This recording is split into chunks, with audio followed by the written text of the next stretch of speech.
My dear young leaders and parents, என் நெஞ்சில் குடியிருக்கும் உங்க எல்லாருக்கும் என்னுடைய வணக்கம்.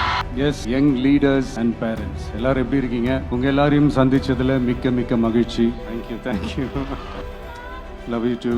First of all, congratulations for your beautiful achievements. படிப்பில் சாதிக்கணும் தான், படிப்பும் சாதனை தான், நான் மறுக்கல. பட் அதுக்காக பர்டிகுலராக ஒரே ஒரு படிப்பில் மட்டும் நம்ம அச்சீவ் பண்ணியே ஆகணும் அப்படின்னு நினைக்கிறது ஒன்றும் சாதனை கிடையாது. ஒரே விஷயத்தை பற்றி திரும்ப திரும்ப யோசிச்சு உங்கள் ஆங்ஸைட்டியை ஏற்றிக்காதீங்க. அவ்வளோ ஸ்ட்ரெஸ்ஃபுல் ஆக வேண்டிய அவசியம்லாம் ஒன்றுமே கிடையாது. இது நான் ஏன் சொல்கிறேன்னா, நீட்டு மட்டும் தான் உலகமா?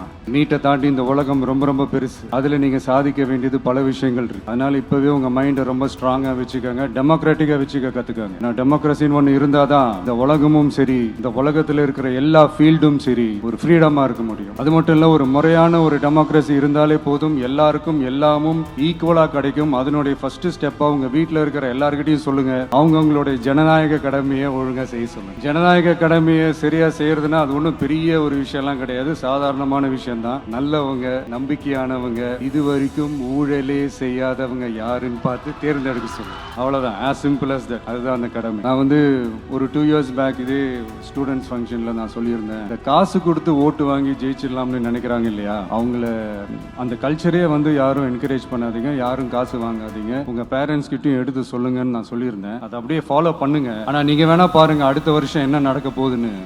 வண்டியா கொண்டாந்து கொட்ட போறாங்க. அது அத்தனையும் உங்க கிட்ட இருந்து கொள்ளையடிச்ச பணம் தான். என்ன பண்ண போறீங்க, என்ன பண்ணணும்னு உங்களுக்கு கரெக்டா தெரியும். அது நான் சொல்லிதான் புரிய வைக்கணும்னு ஒன்று அவசியம். அண்ட் மை டியர் பேரண்ட்ஸ், உங்ககிட்ட ஒரு சின்ன ரிக்வெஸ்ட், உங்க குழந்தைங்களோட விஷயத்துல எதுவும் ஃபோர்ஸ் பண்ணாதீங்க, ப்ரெஷர் போடாதீங்க, எதுவும் இம்போஸ் பண்ணாதீங்க. ஃபர்ஸ்ட் ஆஃப் ஆல் அவங்களுக்கு என்ன பிடிச்சிருக்குன்றதை தெரிஞ்சுக்கிட்டு அதுக்கு ஏற்ற மாதிரி வழி நடத்துங்க. நான் டெஃபினட்டா சொல்றேன், எத்தனை தடைகள் வந்தாலும் அவங்கவுங்களுக்கு பிடிச்ச விஷயத்துல, அவங்கவுங்களுக்கு பிடிச்ச துறையில அவங்க கண்டிப்பா சாதிச்சு காட்டுவாங்க. அண்ட் இன்னொரு முக்கியமான விஷயம் உங்ககிட்ட நான் ஷேர் பண்ணணும்னு நினைச்சது என்னன்னா, இந்த சாதி மதத்தை வச்சு இந்த பிரிவினை வளர்க்கிற அந்த சிந்தனை பக்கமே போயிடாது. அந்த சிந்தனை உங்களையோ இல்ல உங்க மைண்டையோ டிஸ்டர்ப் பண்ற அளவுக்கு அதை அலோவ் பண்ணவே பண்ண. விவசாயிகள் என்ன சாதி மதம் பார்த்தா பொருளை விளைய வைக்கிறாங்க, தொழிலாளர்கள் என்ன சாதி மதம் பார்த்தா பொருளை உற்பத்தியில ஈடுபடுறாங்க. இவ்வளையே இயற்கை அம்சங்களான வெயில் மழையில சாதி இருக்கா, மதம் இருக்கா? எப்படி இந்த போதை பொருட்களை எப்படி நம்ம அறவே ஒதுக்கி வைக்கிறோமோ, அதே மாதிரி இந்த சாதி மதத்தையும் ரொம்ப ஸ்ட்ரிக்டா தூரமா, எவ்வளவுக்கு எவ்வளவு தூரமா அதை ஒதுக்கி வைக்கிறீங்களோ அவ்வளவுக்கு அவ்வளவு அதை தூரமா ஒதுக்கி வச்சிருங்க. அதுதான் எல்லாருக்குமே நல்லது. ஏன்னா இப்போ ரீசெண்ட் டைம்ல பாத்தீங்கன்னா, தந்தை பெரியார் அவர்களுக்கே